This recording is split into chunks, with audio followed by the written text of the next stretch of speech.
Good morning. We're here in Lansing, Iowa. We're here because they're going to take down the Lansing Bridge, which is also known and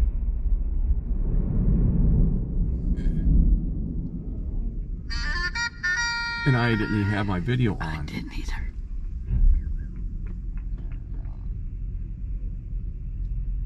No warning, no nothing.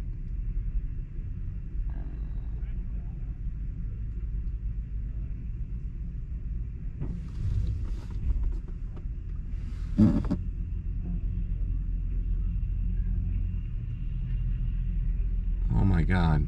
You know,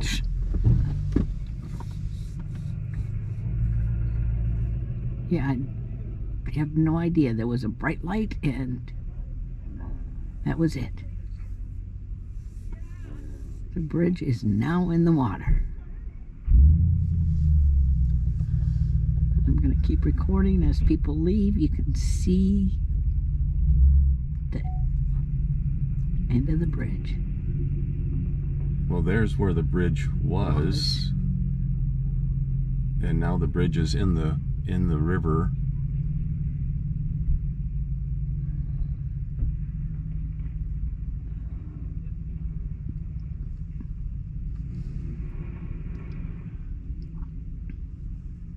So much for a 5-minute warning. Yeah, that was crazy. No 5-minute warning at all.